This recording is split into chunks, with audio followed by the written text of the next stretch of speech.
morning. Hey, hey, good morning.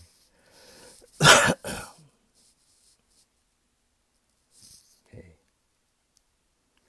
So here we are this morning, and you know,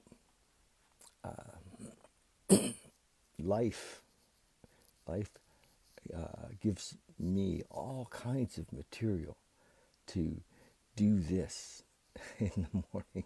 All kinds of material.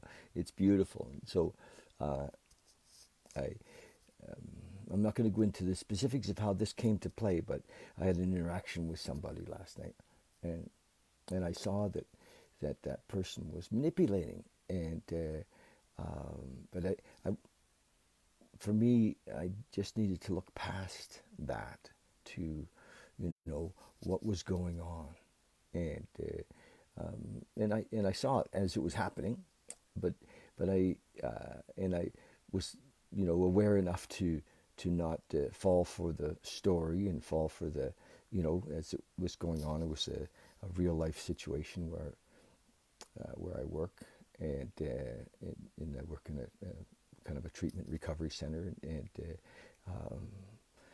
we're for men, many of the men are coming sincerely to change, to look at the depths of their life and to change, and so there's a lot of self exploration happening there, and a lot of really looking deep, and for some it's very difficult. For some it's very difficult because the persona is so strong and the fear is so deep. It's very difficult, and but I see that for all of us, we must look, and because fear takes us out of the moment.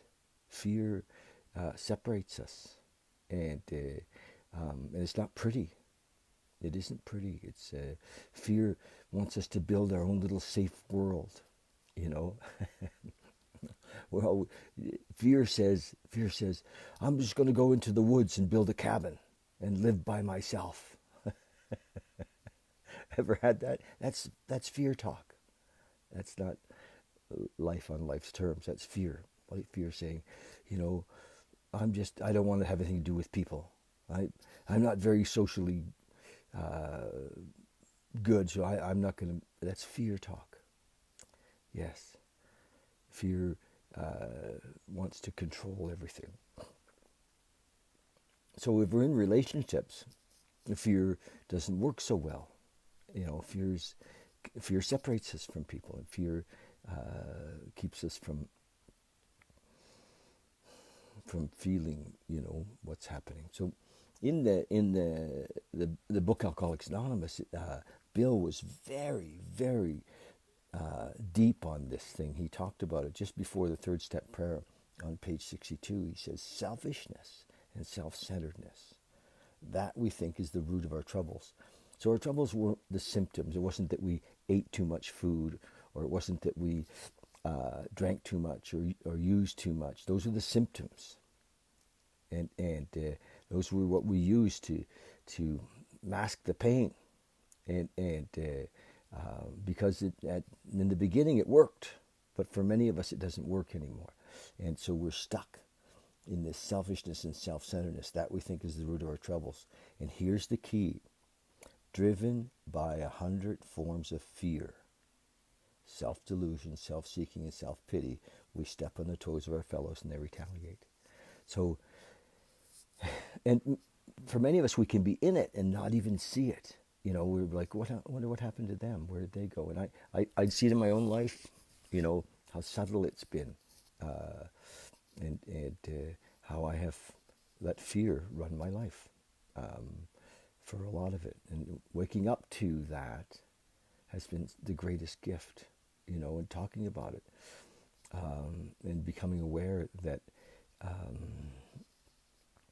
I couldn't change that.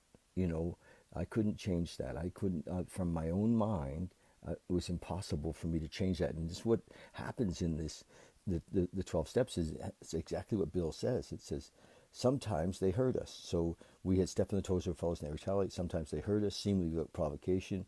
But we invariably find that at some time in the past we've made decisions based on self, on fear, which later placed us in a position to be hurt. So our troubles, we think, are basically of our own making. So that's life. We are the author, and fear writes the story, basically of our own making. It writes out of ourselves. And the alcoholic, the addict, most everybody has fears disconnected, food, gambling, Facebook, the things we're addicted to, they arise out of ourselves. The alcoholic, the addict, in its multitude of forms, are an extreme example of self-will run riot, though he usually doesn't think so. And that's the thing. It's so obvious sometimes to others, but to us it's like, well, what is he talking about? Because we're in it. We're in the persona. We can't see ourselves. The eye cannot see the eye, but we have to look. We have to look, and often we need help to look because we can't see ourselves. Above everything, we addicts, alcoholics, folks that, look at your own addiction. You fill in what it is that your go-to to get away from the moment. We must be rid of this selfishness. We must, or it kills us. So this is the deal. It doesn't say anywhere in this book we must quit drinking or it kills us, although that's a fact. If we're alcoholic, we must, but what it does say is we must be rid of this selfishness or it kills us. And God, it says, makes that possible. And however you see that, this is where sometimes people get all screwed up because they're like, oh, I don't believe in God. Okay, let's figure out what you do see as a higher power, what you do see as something outside of you or inside of you that's more than the persona. And we can figure that out. I'm really good at helping people to see. Just love. Love makes that possible. We can use a lot of terms for God. It's a concept. There often seems no way of entirely getting rid of self. So self is the selfishness, right? Thank you. Selfish is selfishness. There's no way of getting rid of self. Where was I? Where mustard kills us, God makes that possible. There often seems no way of entirely getting rid of self without his aid. Many of us had moral and philosophical convictions galore. And this is the thing. I've got, books and books and books that I read for years, and a lot of them telling me, oh, you're okay, or you're great, or you're, trying to build me up on the persona, and it didn't work. I had to have a fundamental shift, a psychic change, a complete change of my perception of the world. And I could only have that through a spiritual experience. And, if there was some other way, millions and millions of addicts and alcoholics who have used the spiritual means would have found something else. It wasn't our first choice, because we were so deep in self. It was not our first choice.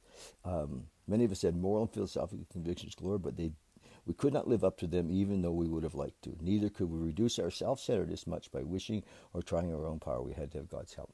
So if you're, it's a more delicate or more fine for some of us, but anybody who's known a real, what we call a real alcoholic or a real addict, knows that they're grossly self-centered, and it takes, William James quoted in his book a variety of spiritual or religious experiences at the turn of the century, wrote about an experience of the educational variety. So we can come out of it through study and through pursuing this relationship, this because the 12 steps does not talk about believing in a God. It talks about experiencing this and knowing it, feeling it.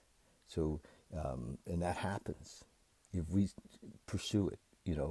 If we keep knocking.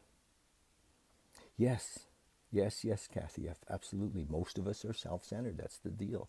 And so which is beautiful because we all need this relationship. And some of us have discarded any possibility of having a relationship with the isness, with the great I am, with that, because they have got caught up in the religious connotation. So they put it on the shelf. They've said, well, You know, we have this idea, this objective idea of a God that's out somewhere, you know, separate from us. And so with this objective idea, we've already determined that we don't qualify.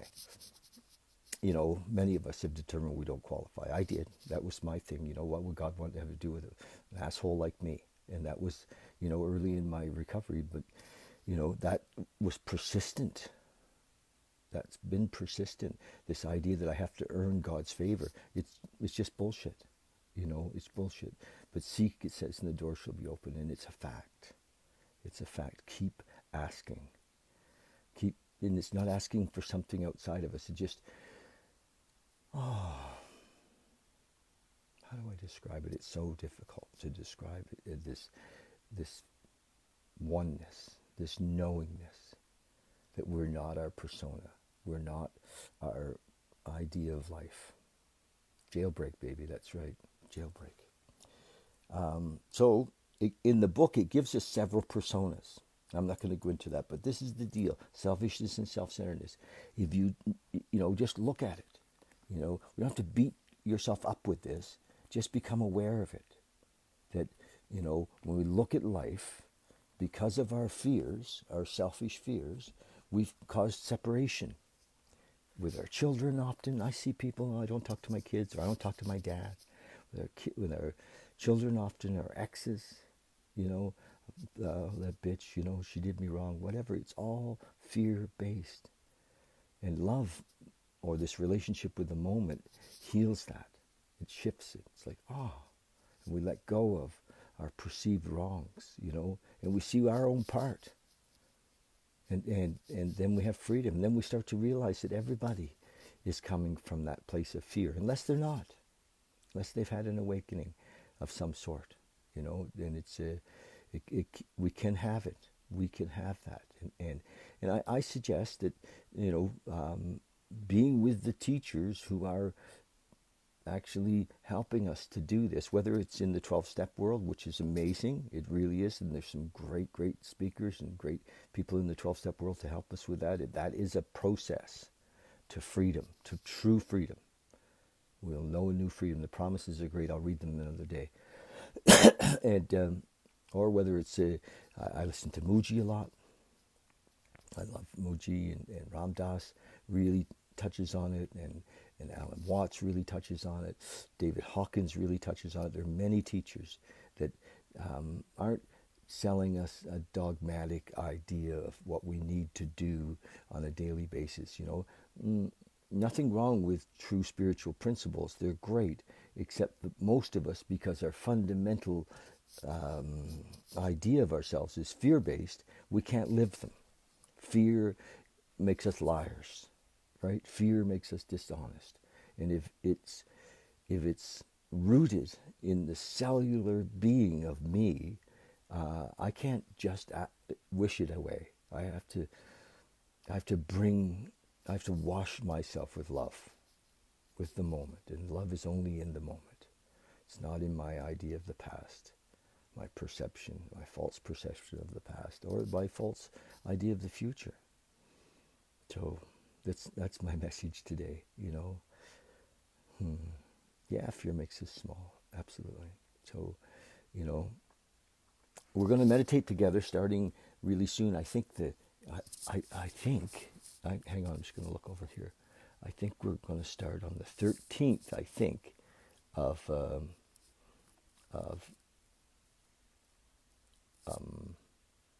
September. You know, what day am I? Where am I? I'm just looking on my calendar over here. I think on the 13th of September. Is that right? No, it's a Sunday. So the 14th of September is a Monday, and the 15th is a Tuesday. Okay. So on the 14th of September, we're going to begin our meditation here at the house again. And on Monday evening, 7:30. So I'm inviting you to come. We'll, you know, be compliant to this, what's happening you know, with COVID and stuff. But I think we've all been around enough now to know that we can go and be in the company of people, and maybe I'll have little signs that says, "Hug me, don't hug me." You know, if it depending on where you're at with the thing, and we'll wear masks, and so yes. So we're going to begin our meditation on the 14th of September again, 7:30. Love you to come. You know, and I mean, there's practical fears. If you have a fear of that, I understand that. You know, it's kind of the same fear that keeps us from putting our hand on the hot stove. I understand that. If you think there's a danger, you know, I understand that. And I understand if you don't come for that, you know. But that's the deal, the 14th. And I'm actually starting if anybody's interested, a big book study on the 15th. Okay, I'm just going to read my little book here today, the September the 2nd.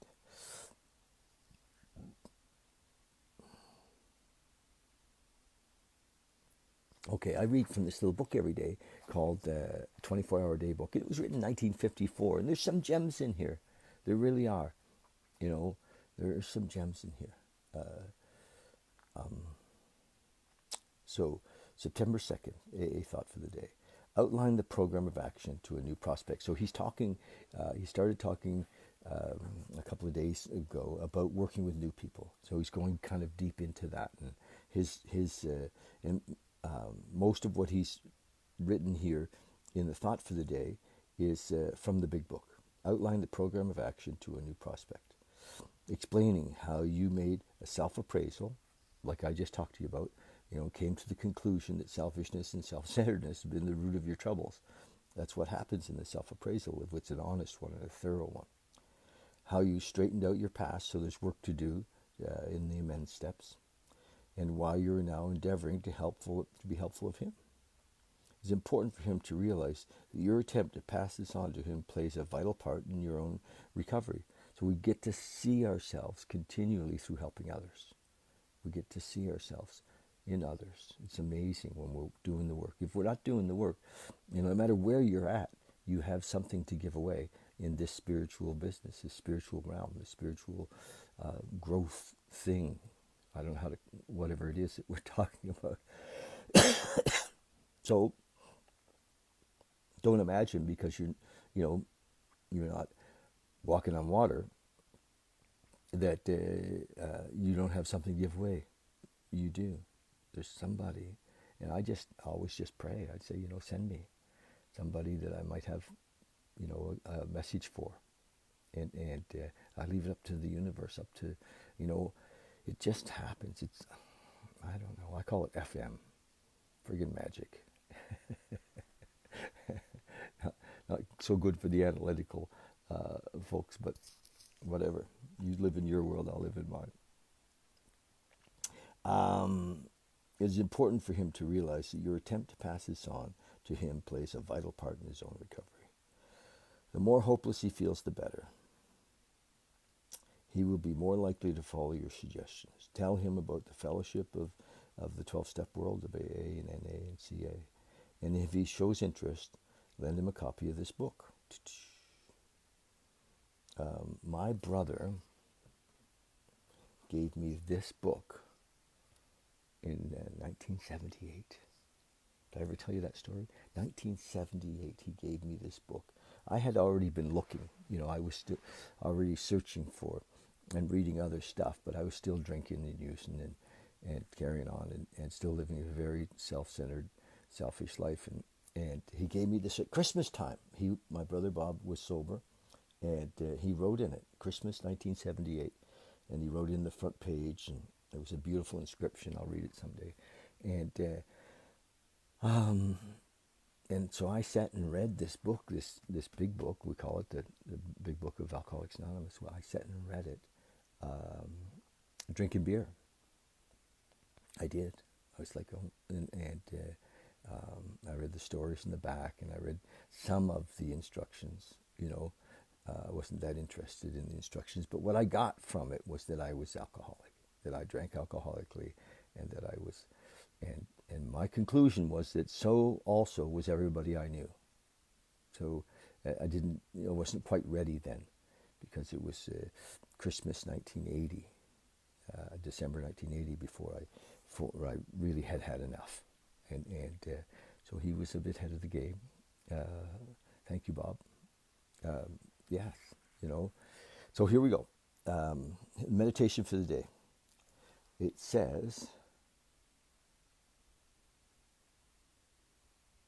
okay, it says, stand aside and let God work through you. Try not to block him off by your own efforts or prevent his spirit working through you. So, yes, I mean, the more open we can be to allow the message to come through, the more beautiful, you know. God desires your service, your obedient service, your loyalty to the ideals of the new life you are seeking. So, you know, if you're loyal to God, he will give you protection against mistakes. And I don't think it's loyalty. I'm going to call bullshit on loyalty. I think it's,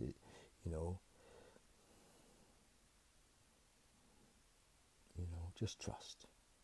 If we trust, if we recognize that God is working through us, God, love, let's call it love. That love, if we trust love, his spirit will plan for you and secure for you a sufficiency of all spiritual help. Okay, so we'll know, intuitively we'll know, is what he's saying, in each moment, what it is to say, not to say. So we fine-tune the connection to the moment, to universal intelligence. I believe our natural state is love.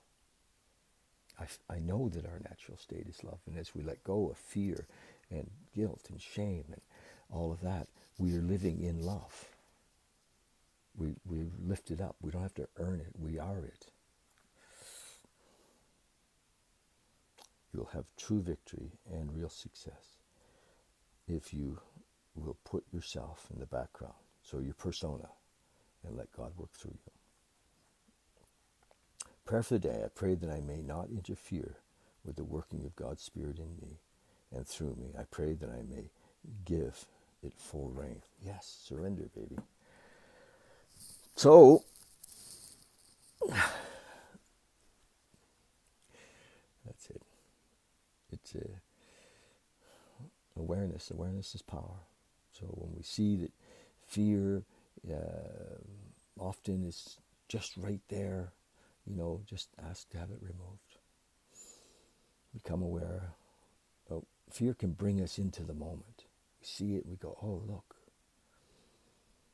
There it is. It's not us. Our thoughts are not us. Our feelings are not us. They're happening in the persona. There's this thing behind that, the observer, which brings us closer to the moment because we're seeing it as it happens. Just ask for help. Ask to have our fear removed. Okay. Love you guys. So again, we're going to do that pretty soon. We have the meditation starting on Monday nights. We're going to talk about that every day, I guess, a bit till we get there. It'll be on Zoom as well. So it'll be face-to-face, but we'll also do it on Zoom again. On Zoom and through Facebook. Okay? And then I'll put it up on YouTube.